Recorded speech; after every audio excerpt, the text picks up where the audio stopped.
It's 12 o'clock, time to get started, and I'm passing it over to our chair, Bob Mullenkamp, and Senator Nina Turner. Thank you, Carlos. Yes, thank you, Carlos. And I want for helping us with this discussion today, and I want to give a special shout out also to Hal Ginsberg, who's taking care of all our logistics today. And we also have with us the leaders of our 7 chapters around the state of Maryland, who also serve on our state organizing committee. Welcome. And to my dear friend and leader, Senator Nina Turner. I am honored and excited to be engaging in this conversation with you today. Welcome. Thank you, Dr. Bob. Excited to be here with you as well, and everybody that has joined us on this Saturday afternoon. We really do appreciate you very much. And by the way, just before we came on air, there were over 307, I think was the last number of people who signed on for us today. So look, when we sent out the notice for this discussion, we said we wanted to have a conversation. And we really mean that. This is not a lecture from the senator and myself where we pretend to have all the answers about what neoliberalism is and how it operates in our country.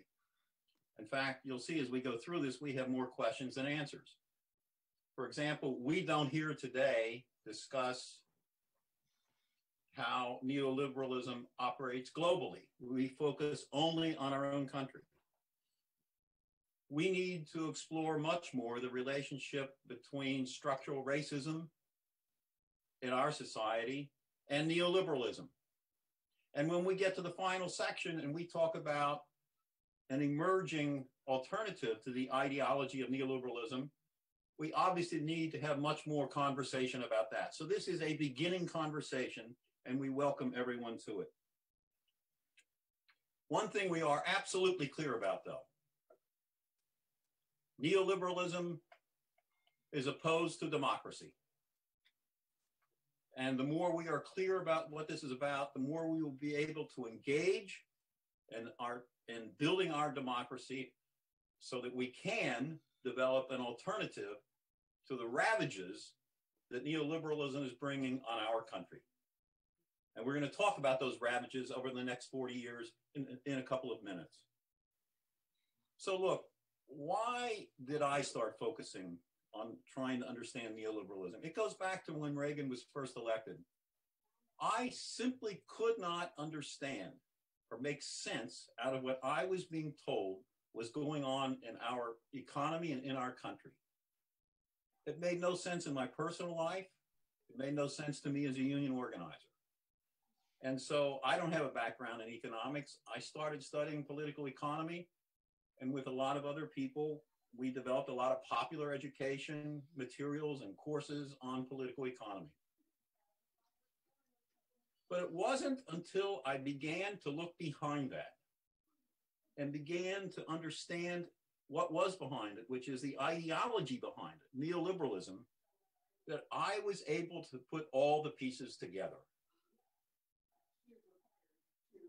I had been thinking that, wow, this country is really dysfunctional.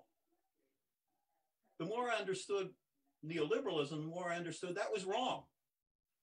It's very functional. It's functional according to the rules of the game as defined by the neoliberals. And that was an important insight for me. And that brings us to what we have to discuss before we even get to neoliberalism. We have to talk about the idea of ideology. If you ask 100 people at random, what's the ideology of the United States? They probably say either or both of two things. What's an ideology? And no, we don't have one here. That's the whole point of ideology. The more it's like the air we breathe, the more effective it is. The more it's like the laws of nature or the laws of economics, not having something to do with what people have created, the more effective it is. So here's a definition of ideology. It's a set of ideas and beliefs that tend to morally justify a society's social and economic relationships. Obviously, the key words are morally justify. And as we said, to the extent that it portrays itself as just the way things are, the more effective it is. In fact, if you call someone an ideologue, what does it mean? It means they have a fixed set of ideas which are not valid and not open to any facts.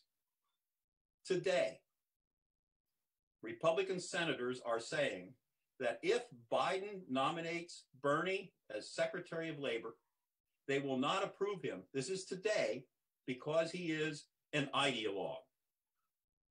Of course, they would never admit that they have an ideology because that would mean that they have a clear, narrow point of view.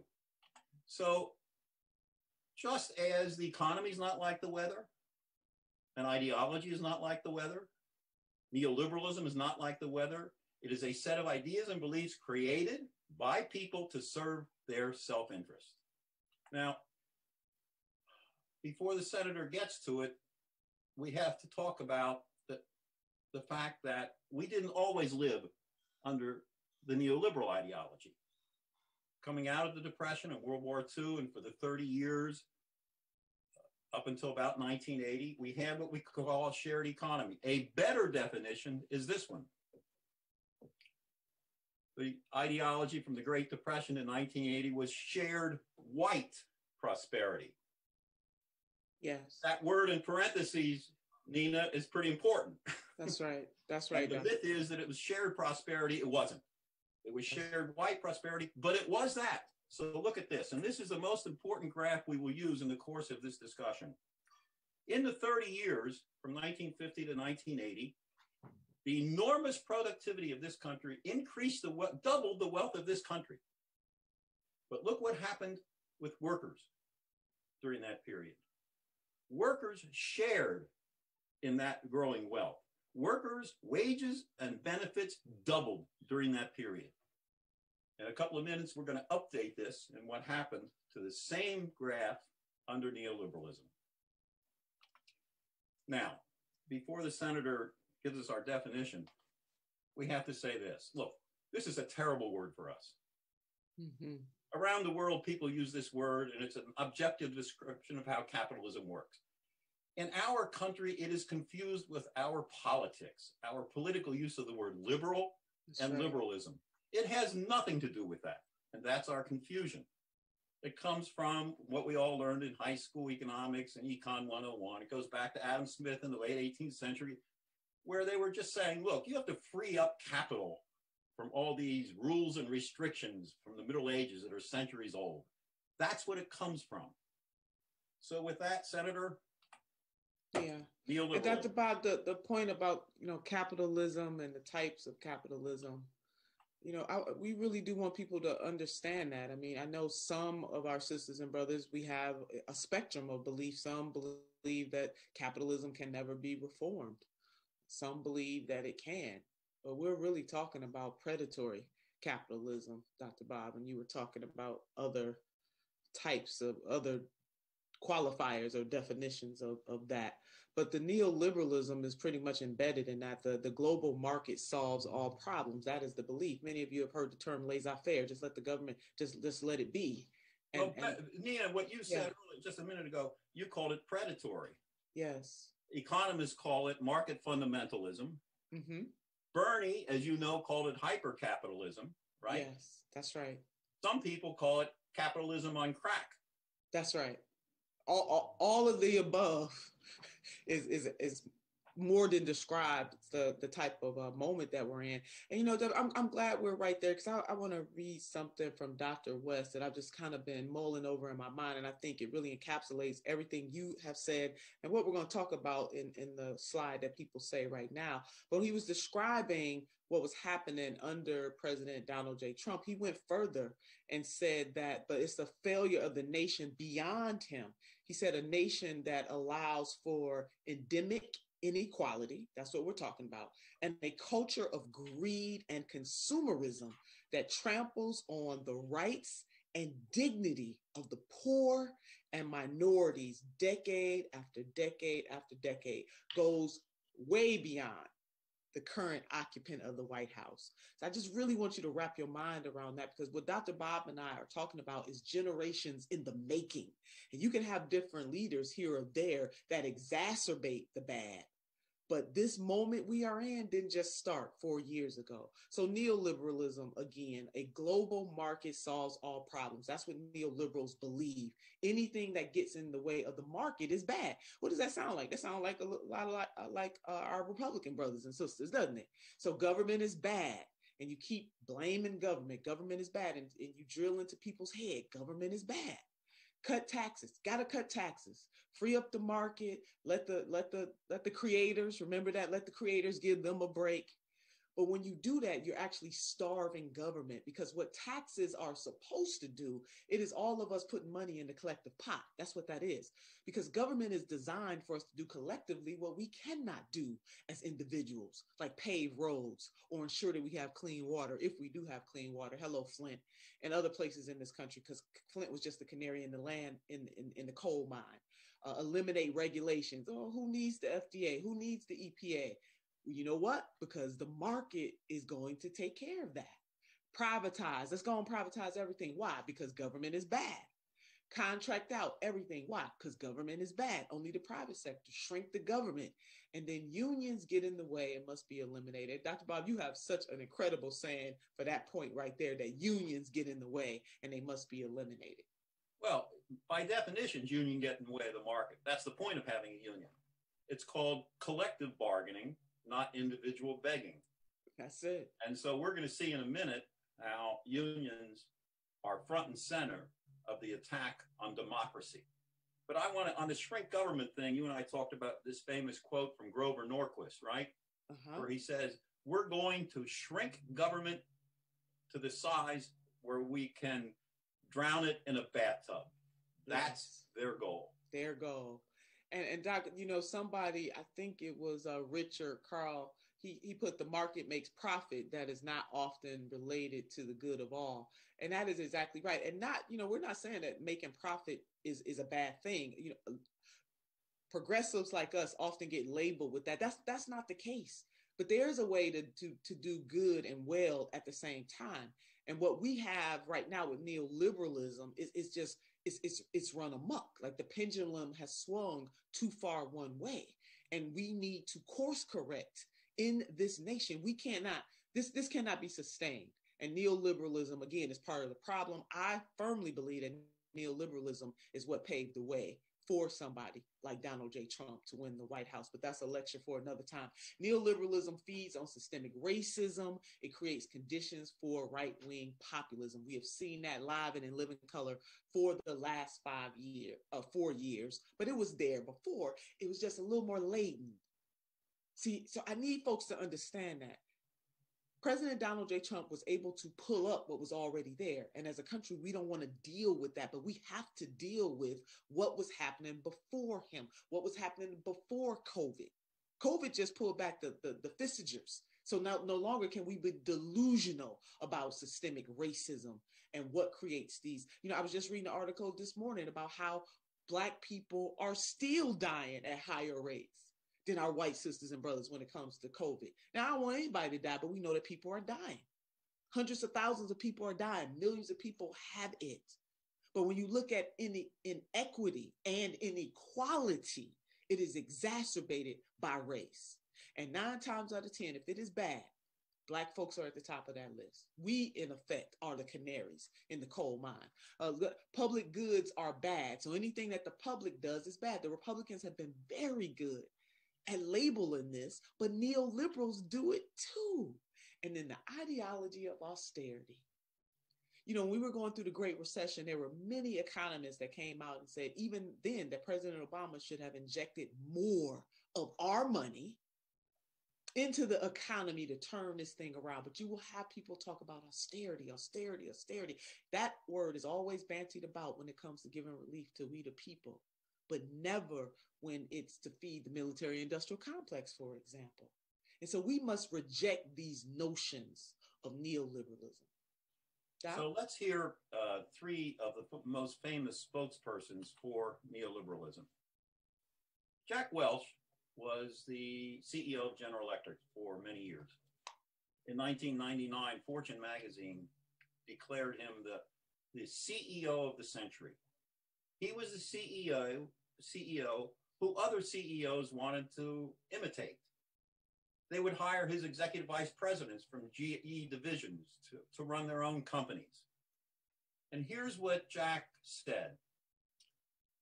It would be immoral of me to take into account in running this, what was then the most powerful industrial company in the world, it would be immoral of me to take into account anything other than return on investment to my shareholders, meaning short-term return on investment. I got to know Jack in 1999 when I was asked to coordinate a campaign of the 13 GE unions in the United States and around the world in a contract campaign against GE. And we found this quote from Jack, and we made this cartoon out of it and used it all over the world in this campaign. Jack says, ideally, you'd have every plant you own on a barge. Just think about that. So if you have to pay workers too much in Louisville, Kentucky to manufacture appliances, move your plant to Mexico. And if Mexico raises their wages, move your plant to China. And if they say you have to abide by some environmental laws, move your plant to South Korea. And if they say we're going to raise the minimum wage here, move your plant to Thailand and so forth. Think about that idea as the ultimate expression of anti-social nature of neoliberalism. And then we have Margaret Thatcher. She said this. She went on to say there's only individuals and families. Think about that. As Senator Turner said, if there's no society, then we don't have to do anything together to provide for the general welfare. We don't have to provide for public education, public parks, roads, anything that is for the general welfare. It's just up to the market to provide individuals with whatever they can get. And finally, our own dear Ronald Reagan, who said these words in basically every speech he made. Yes, he did. During his political life. Government is the problem, not the solution. And isn't it curious that you have people who define government in this way, but they're in it? You know, if government needs to be smaller, those of you who don't believe in the power of the people, because that's really what government is supposed to be, then get the hell out of it. But it just amazes me, the politicians talking about shrink government. It'd be a lot smaller if you go and let somebody who really wants to serve the people and use government as the vehicle for that service to get in there and do the job. But the irony of that, yeah, government is the problem, not the solution, while he's president. Government is just the expression of the will of the people. So what he's really saying is, people. Democracy is the problem. That's right. That's exactly it. That was our president. Yes. So what are the results now of 40 years of neoliberalism? Success. It's like I said at the beginning, it's not dysfunctional. According to their rules of the game, it's functional. This is success for them. What does it look like? Well, first, let's look at the front lines, the voice of the organized working class unions, which they have to weaken and destroy as much as they can. Watch this.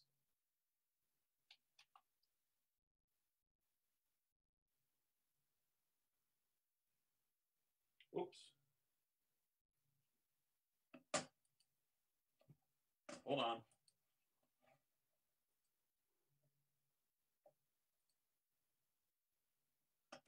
Doc, can we start that? Yeah. Yeah, bring it back. Okay. We're going to do it again. Okay. This is a map of what happened to unions over the last, basically, 50 years. Let's run it again. Nina, you wanted to say something about what here? I mean, yeah, let's run it again. I mean, you see it happening all over the country and in my own state of Ohio. I mean, when you diminish and weaken unions, you really weaken the abilities for workers to have high wages, living wages, because even for our sisters and brothers who are not in unions, the existence of unions and what they're able to collectively bargain for raises lift the wages for everybody else and the working conditions and what is expected for every other worker in this country, union or not. We actually need unions. And some of you may remember in 2011 when we had a big fight in this in Ohio when our governor Kasich, tried to cut, in the Republican legislature that was controlled both chambers, collective bargaining rights for members of unions. And we successfully were able to get a ballot initiative, because you have power of initiative in Ohio, thank God, and collected enough signatures, more than enough signatures, to get on the ballot to try to overturn the will of the Republican legislature. And the people in this state, by well over 60%, union and non-union. See, we had to bring in other folks into this mix too, and you got to build coalitions with people, but resoundingly rejected that notion, because the people understood how important it is to have unions so that people don't have to, what you say, Dr. Bob, collectively beg. So watch. So here's what happens as the result of the weakening of unions. A rising tide is supposed to lift all boats, right? Well, it does something else. If you remember, we saw this graph early on, and we took it up only to 1977. But look at what has happened to our economy and the growth of inequality under this ideology of neoliberalism. For those 30 years after the war, workers shared in the increased wealth in this country. But since then, almost all of the increased wealth has gone to the owners of capital, almost none to the rest of us.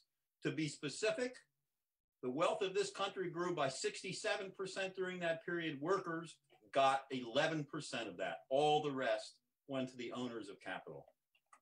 And who really are the takers, Dr. Bob? That's the question we have to ask ourselves. We had our Republican colleagues, I think it might have been Romney at the time, Governor Romney, now Senator Romney, talk about the takers and the makers. That graph that you are showing right there really shows who are the takers and who are the makers. The people help to build this country and make businesses that are successful. Not saying that the people who started the businesses are not invested, but it's a teamwork. The whole notion that teamwork makes the dream work. And so why isn't it?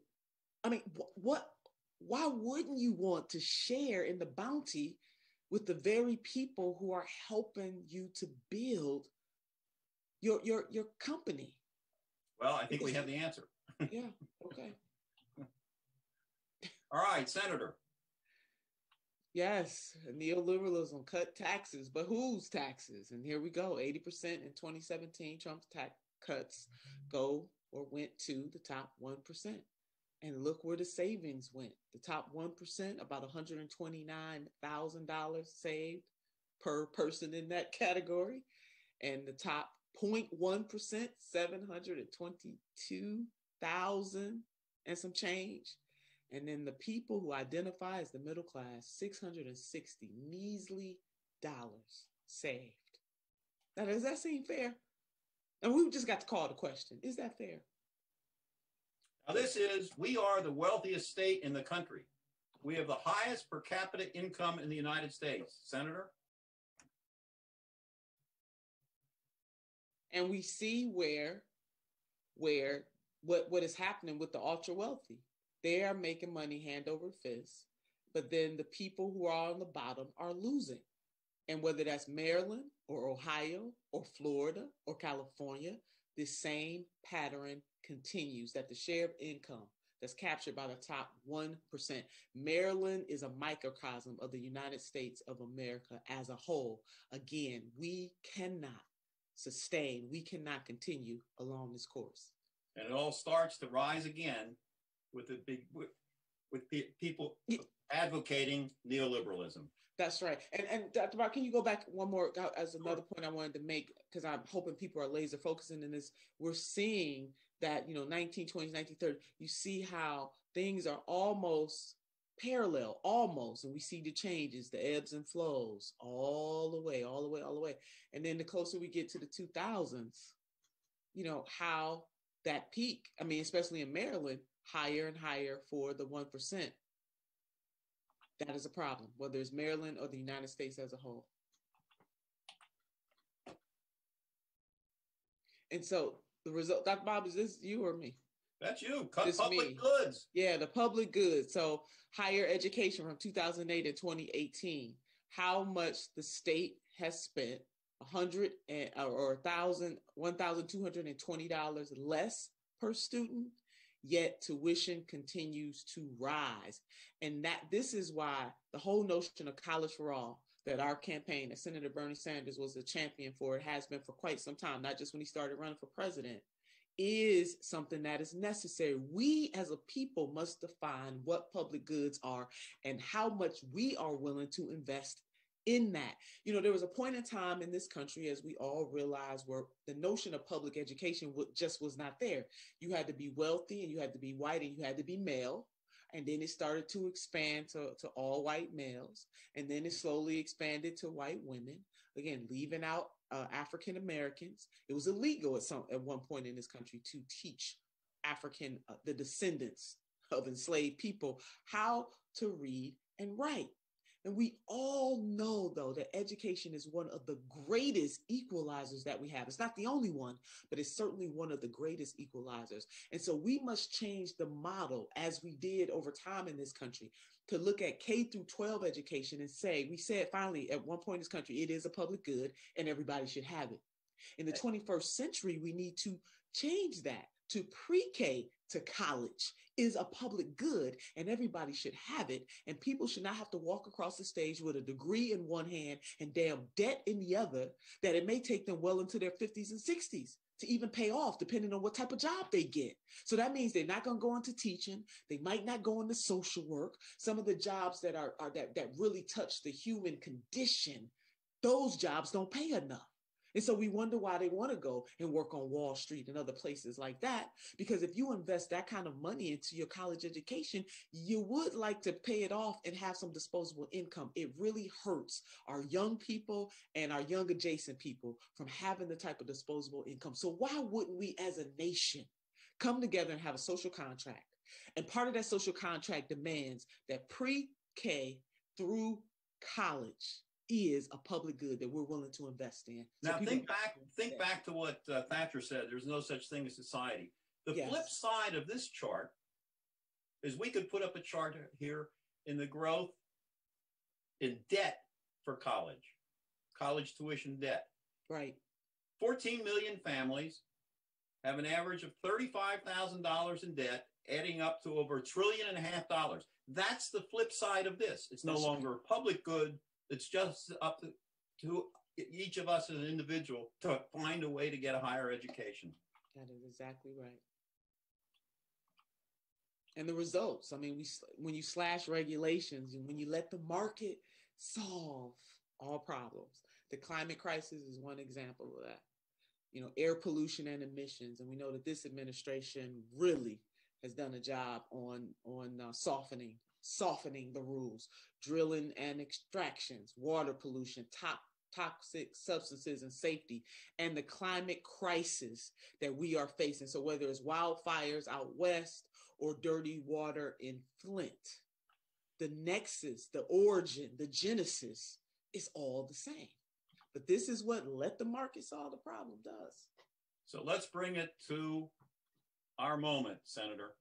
Yes. And arguably, maybe at the moment, the most outrageous effect of conscious policy following from neoliberalism.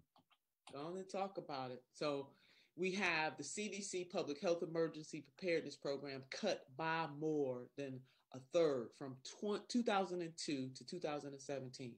We got 31 states have cut their public health budgets between 2008. Now, remember what was going on in 2008, right? We're wrapping our minds around. We know Great Recession. Anybody remember that?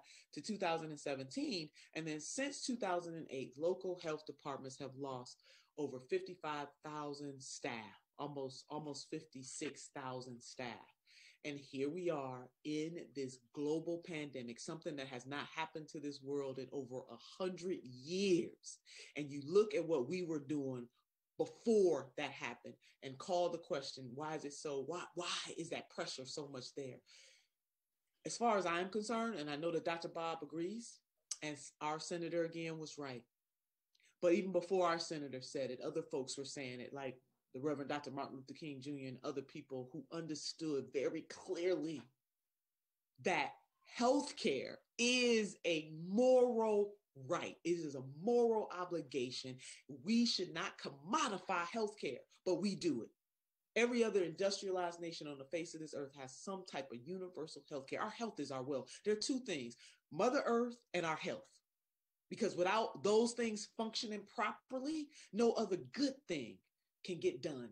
And it really is a damn sin and a shame that even in the midst of a global pandemic, we still can't get politicians, people who we elected, people who we gave our power to do the right thing.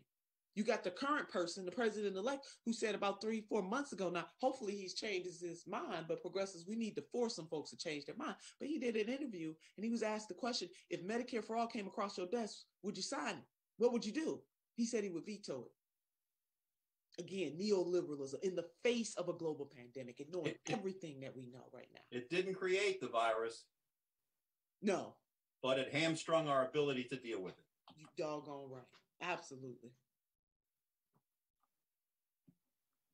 So, again, it didn't create the virus, but it created the rest of these crises, and it's in bankruptcy. So we get to the final section now. Yeah. Do we have an alternative set of ideas and beliefs? Nina and I wanted to do this presentation and conversation today because arguably, for the first time in 40 years, we can now ask this question because we are seeing for the first time an emerging alternative ideology, an alternative set of ideas and beliefs. That's right. Even some strange characters are making statements about this. That picture on the right, sometimes I think it could be Bernie. Pope Francis just a month ago said, not everything can be resolved by market freedom. These are the words we use to define it, right? He says neoliberal capitalism is a dark cloud of injustices that is covering the world and destroying the planet. Hello? Hello. A perverse economic system that is causing the human family to fall apart and destroying the planet. Even the U.S. Business Roundtable has said that the American dream is fraying, but it hasn't fallen apart totally yet. Hello? Hello? Hello, somebody. And now, what the senator had to say. I mean, this is yours, yeah. Senator. Yeah. I mean, there is no way to overstate how much Bernie has contributed to our ability today to think about an alternative. Nina? That's right. So he broke the spell of Reagan trickle down. There's nothing trickling down. He showed America inequality is a result of policy. Again, these things were done on purpose and they can be undone on purpose. Result of policy. Policies, you make decisions. Those decisions are made by people. This stuff didn't just happen by happenstance. It didn't just fall down from the sky like manna. Folks are making this happen. He ran as a left populist, not a social democrat. He opened the window on what is possible. As the great President Nelson Mandela once said, it always seems impossible until it is done. He exposed the ideology of limited expectations, dared us to dream a bigger dream and make bigger demands. As Brother Frederick Douglass once said, power concedes nothing without a demand. He showed that neoliberalism is bankrupt, immoral, empty, shallow, evil. Go ahead, pick your adjective. I'm just throwing them in. He brought together the millions of Americans who rejected the ideology of austerity. And that is why we are here today. That's why our revolution exists nationally, why our revolution Maryland exists, and the hundreds of chapters all across this country exist. Because of the vision and the sparking of the 21st century version of the progressive movement. Started in the latter part of 2015 because Senator Bernie Sanders had the courage to make the demand, to expose, did not define a new ideology, but built a framework for a new ideology. And these are some of the elements of that new framework, Nina. Yes, emerging ideas and beliefs that challenge neoliberalism. So the market does not and cannot solve all problems. Amen to that. Government is not the enemy. Again, it's designed for us to do collectively what we cannot do as individuals, but is the expression of the will of the people. The needs of the overwhelming majority through government must be funded by progressive taxation. Hello, Amazon, not paying $0 in federal taxes and others. An economy is based on choices, not the nature of law. Can we just rest on that? We cannot let people off the hook based on choices. Our future demands an inclusive and expanded democracy. Grotesque inequality is neither inevitable nor acceptable. We don't have to accept things as they are. A democratic society values, funds, and expands public goods.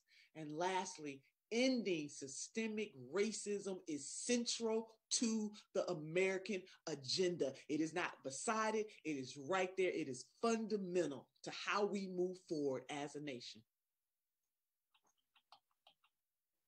And these are policies. This isn't strategy or anything else, but these are the policies that the progressive movement generally advances in this country. Nina, walk us through them. Yeah, the policy that changed neoliberalism create a framework for a new set of ideas and beliefs. Healthcare is a human right, not a private privilege. Only massive government resources can fight the climate crisis, and this is a worldwide proposition that we need leadership that reaches not just through this nation, but other nations, because we're going to have to solve the climate chaos or crisis as humanity, not as one individual nation. We need a $15 an hour federal minimum wage right now. That can be done. We know that cities and states across this country have already taken the leap, so it can be done. And even some of our private sector sisters and brothers have raised the minimum wage, so it can be done. We need public college tuition. Hello, somebody on that. And we cannot sustain our current military spending levels. 61% of the discretionary budget is used in the military industrial complex. Y'all wrap your mind around that. 61%. By way of example. So neoliberalism versus democracy. Dr. Bob and I thought we would just go on and look at the wisdom of the preamble. Can we just go on and just go through this? We, the people, that's us and our sisters and brothers who are not here, of the United States, in order to form a more perfect union, establish justice. Now, I was having a conversation with Reverend William Barber on this. This is it. And this is what he pulled out. Can you see this clearly? He said, go look at the preamble.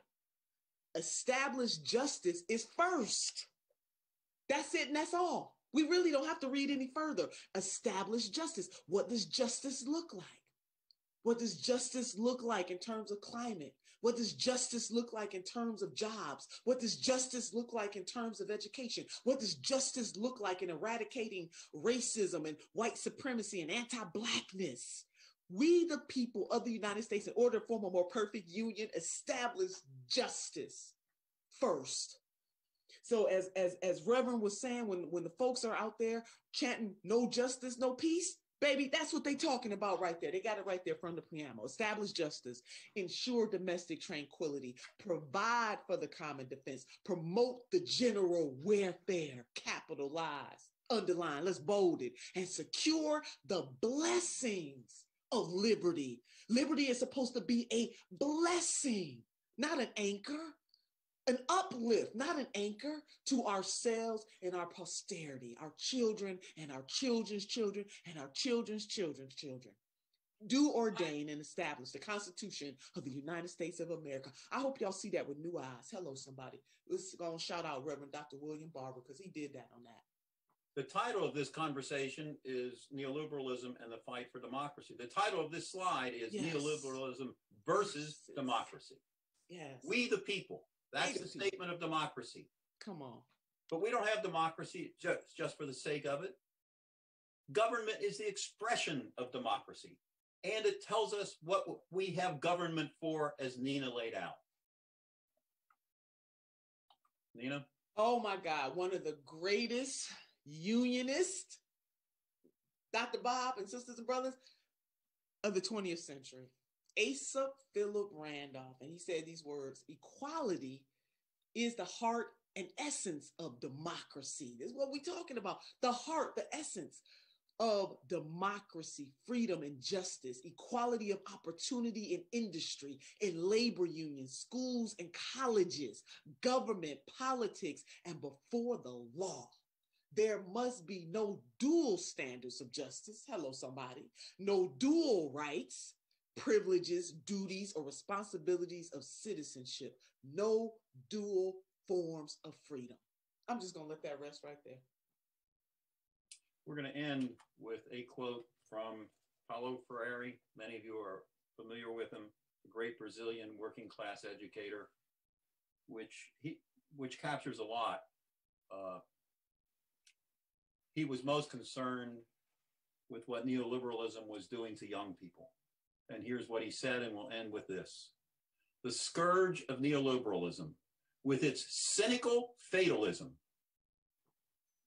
we can't do better than this, with its cynical fatalism, is its inflexible negation of the right to dream differently.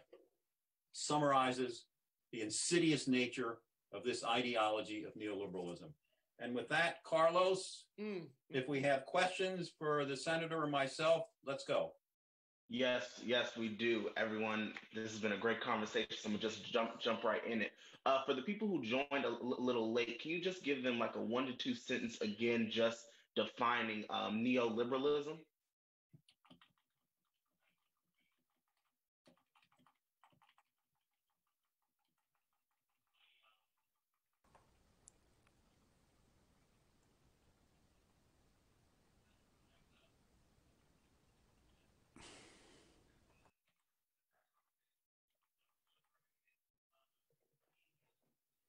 The market solves all problems. Anything that gets in the way of the market is bad. That's it. Wonderful. Quick and good. So next question we have from one of our Facebook viewers is how do we change red state voters how do we change red state to vote for progressive candidates? Well, as one of our brothers, he leads our revolution in Texas, the Honorable Jim Hightower, when he describes Texas, he says that Texas is not a red state, it's a undervoting state. And what he means by that is that we just have to, we gotta get in there. When what we have seen across this country in this very election cycle, that those candidates that stood up for progressive issues like Medicare for all, a Green New Deal, except doing something about a justice system that is unjust, those candidates actually won. So all progressives, we just have to get out there and tell the story. The people we talk to might not necessarily define themselves as progressives. I mean, I have this conversation in the Black community all the time by way of example, but when you start to talk about the issues and how these types of policies can change their material conditions. See, we got to get down where people live and start talking about their hopes, their dreams, and their challenges. That's how we can help progressives win. And progressives are winning. We're not just winning the ideological war right now, because if you look at the polls, not that those of us, some of us, we don't need polls to decide what the right thing to do is. And I'm so glad that Senator Sanders didn't need a poll to tell him what the right thing to do is or was to do. However, the polls do show that on issues like universal health care, the Green New Deal, et cetera, legalizing marijuana. There were about 6 states, for example, where that won either for medicinal or just recreational use. 10, 15 years ago, that was not the case. So it shows that our ideas are winning and that more Americans are where progressives are, and the people who are neoliberals and neo-fascists are out of step with the people. So it is really just getting in there and sharing the ideas and listening, number one, to what people are saying about what their hopes and dreams and their fears are, and tapping into that in a loving way. Wonderful. The next question from the Q&A is, how do we get our progressive agenda into the current Biden administration to stop it from being a neoliberalist agenda? Dr. Bob, I'm gonna let you handle that. No, I think you're good on this, Nina. Go for it. we have to make the demand. I mean, that is real, and there has to be a consequence for that. We have to continue to fight. We have to build coalition with organizations. So our revolution as a whole, our revolution Maryland, wherever you are, find an Our Revolution or other organizations, the Poor People's Movement with Dr. William Barber, find coalition, and then we're going to have to fight. They're not going to give it to us. President-elect Biden is going to govern the way that he ran. And we got to understand that. To make the change, we got to understand the circumstances that we are in. Now, that does not mean that the change cannot happen, but it's not going to happen by osmosis. It's not going to happen just because it's good when the family gets together. I'm glad we're getting together, but we must take it to the streets, even if it's in the 2D version, because we're not able to do 3D as much and protect people, but we have to build coalition and make demands. And then there must be a consequence, sisters and brothers, for the demand. And maybe Dr. Bob and I can have another lecture on that another time, but you just don't make a demand without a consequence. And the consequence has to be that we are going to run people. I believe that we need to run folks against neoliberals and progressives in name only every 2 years in that Congress, in the House of Representatives, since it's every 2 years. And we need to strategically scope out races on all levels where we are pushing and supporting folks who, once they are elected, will not abdicate their responsibility to use the people's power on the people's behalf. So again, when it comes to this administration, keep in mind, they're most likely going to govern the way that they ran. And in order to turn things around, the people are going to have to make a demand and then absolutely cash in on that demand by a consequence. And that consequence is voting folks out. Carlos, I want to step back for a minute. In our revolution, we have this triangle where we do three things. We fight for progressive policies, we elect progressive political leaders, and we fight to change the Democratic Party, right? But if anyone here has been to a bar, you know that they're not only three-legged stools, there are four-legged stools. And what we're trying to do today is step back and do something we rarely do and think about the war of ideas and engage in the war of ideas and to be clear about the whole thing that this is about, and that we carry that. It helps to inform us as we go forward on the other three legs of the stool. Next, Carlos. Wonderful. I'm sorry, Carlos, one other point I want to make, and this comes from our brother, Michael Render, AKA Killer Mike, when it comes to organizing. And he has a fantastic saying that I think I want to share with all of you. He says, plot, plan, strategize, organize, mobilize. Plot, plan, strategize, organize, mobilize. That is exactly what it's going to take. And we're going to have to do that in mass. Thank you, Carlos. Wonderful. No, thank you all. Let's do one more from the Q&A. Then we have two SOC questions. What is the difference between neoliberalism and the Republican ideology? That's you, Dr. Ba. That's None. you, all you. Right. Nothing. None. No. That's a good one too. Great. Cool. So on to the SOC questions. First, we have Delegate Sheila Ruth. Hey, Sheila. Thank you. Thank you so much, Carlos, and thank you for being here, Senator Turner, and for leading the discussion, Bob. This has been a great discussion. You talked about the harm of austerity, the harm that austerity causes, and I want to bring it back to this moment that we're in, where revenues are down at all levels of government because of the economic consequences of this pandemic, and there's going to be huge pressure to cut budgets at all levels of government. Can you speak on the harm that austerity budget will cause in suppressing the economic recovery from this pandemic and how we can fight that narrative? Okay, I'll start out. Nina, you may want to address it from a different point of view, but I have to say, first of all, go back to that quote we used earlier from Grover Norquist, who heads up the Institute for Tax Freedom, whatever, Americans for Tax Freedom. And he makes every Republican elected official take an oath not to raise taxes. As long as people who call themselves Democrats are afraid of the dirty three-letter word, tax, we can't solve the problem. It's nationally. You saw that chart. There's plenty of money, right? But even in Maryland, Sheila, which you know as a member of the assembly, even in Maryland, there are enormous tax loopholes that the super wealthy take advantage of, which if you just closed those could fund a lot of the problems here in Maryland. Nina? And the whole scarcity, I mean, trying to scare us as to pretend like it's not enough, that we don't have enough. The United States is a hegemon nation, blessed to be a hegemon nation. But the way that millions of people in this country have to live, you would never believe it. We are.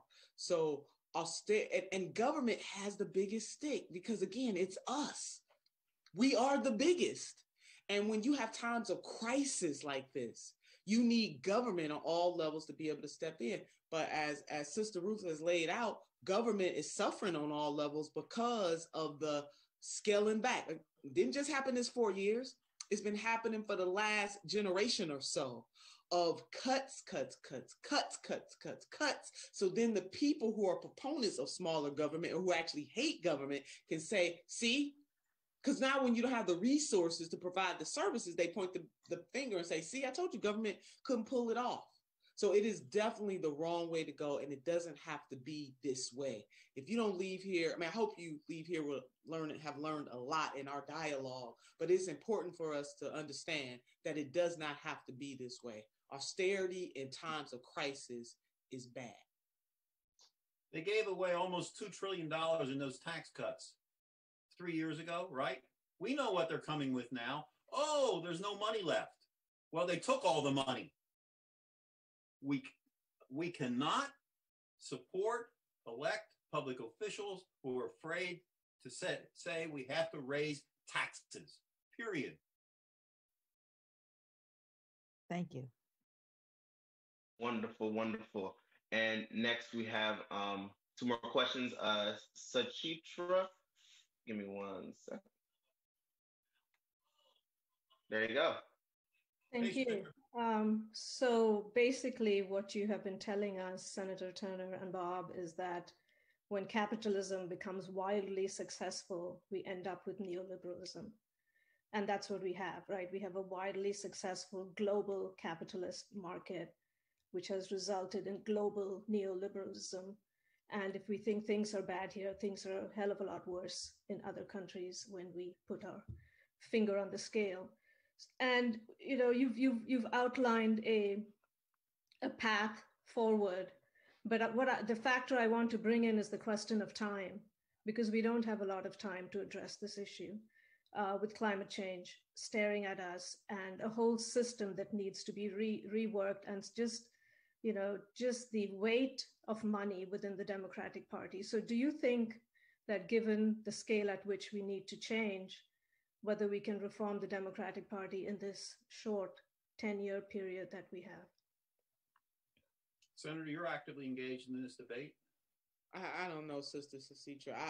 I continue to hope springs eternal, but we can't just do it with hope alone. And I believe hope, as Dr. Cornel West does too, is an action word. So I'm not saying that to be flippant, but it just can't be about the Democratic Party. I believe we got to take an omnipartisan approach to this, because it's not going to get done if we just leave politicians to their own devices. Now, there are some elected officials who understand and know that this is the most important crisis, because every other ism or challenge that we face is wrapped into dealing with the climate chaos. So when you ask whether or not the Democratic Party can be reformed, to me, our focus should not be solely on trying to reform the Democratic Party as much as it should be trying to reform or vote out or run against politicians who have the power in the moment. And then by doing that along the way, the party itself will reform, because we will have more progressive and progressive adjacent type people who are meeting out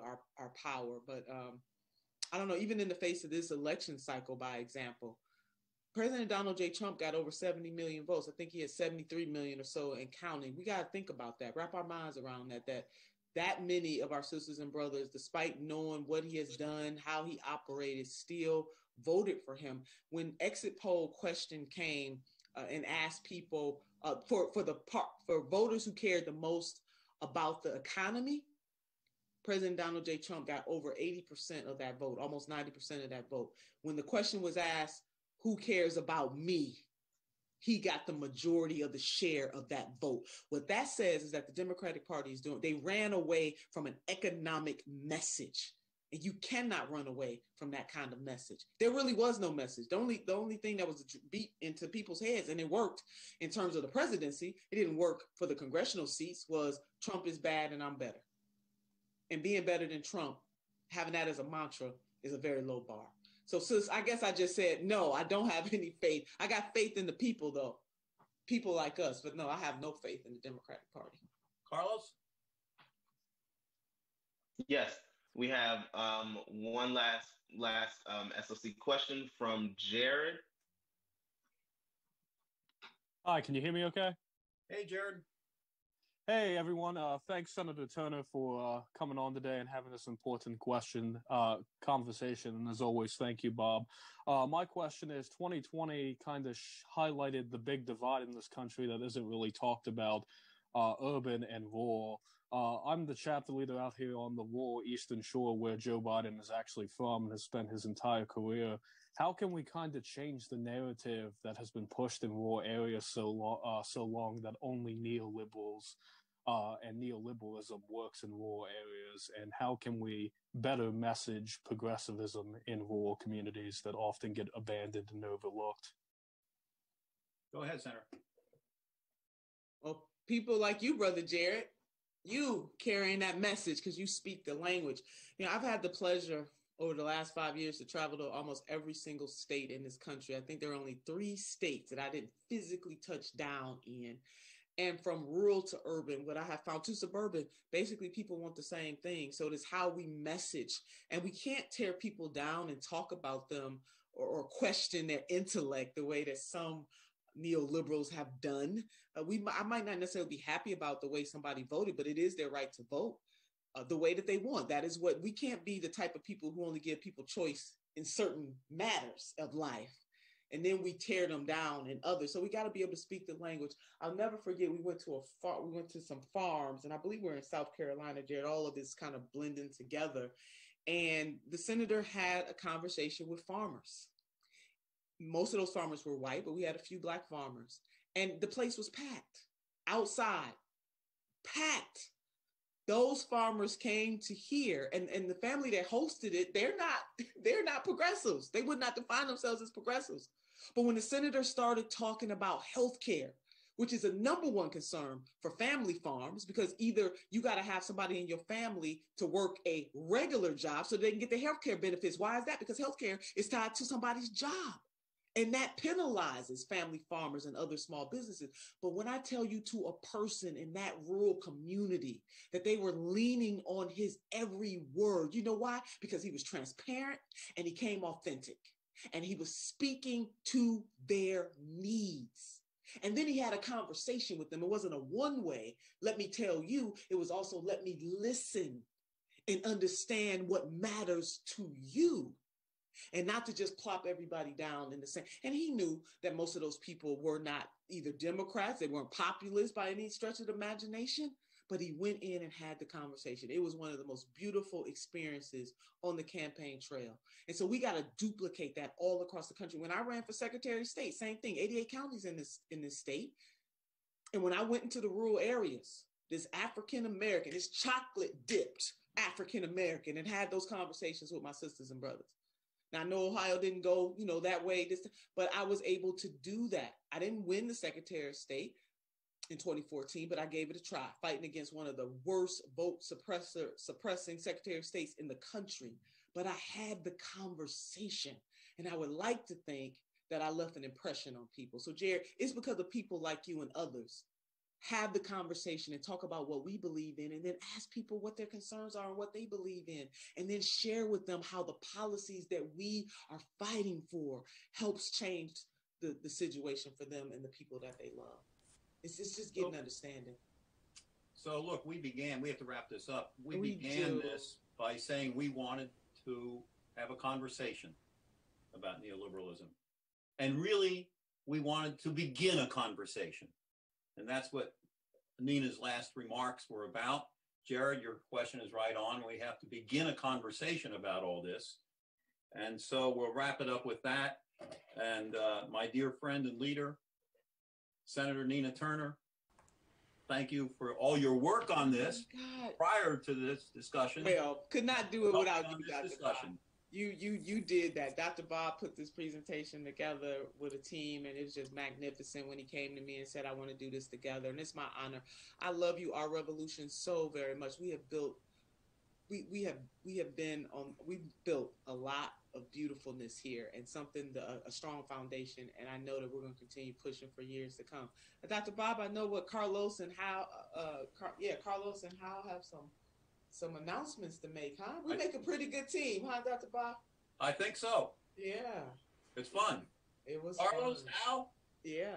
Off to you. All right, Bob and Nina, what an amazing program. Thank you so much. We're just going to do real quick calls to action. We have 3, and the folks who have been on this call have seen them because I kept posting them, and so did Carlos. But real quick, we do ask you to phone bank Georgia. Yes, the Democratic Party. We don't have much good to say about them, but we do need a Democratic majority in the Senate. So if you get a chance, please join our phone banks to flip the Senate. OurRevolutionMD.com/phone bank. We want you to help stop the Eastern Shore pipeline. OurRevolutionMD.com. Stop the pipeline. And I see on Facebook, you may not be seeing this, but the links are all in there.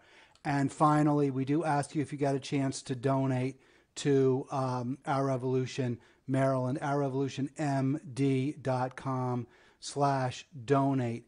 And finally, we are going to have our Organize to Win chant. I'll say, when we organize, you say we win. Please do unmute. So on 3, when we organize, we win. When we organize, we win. When we organize, we win. All right, folks, everyone have a great day and happy Thanksgiving.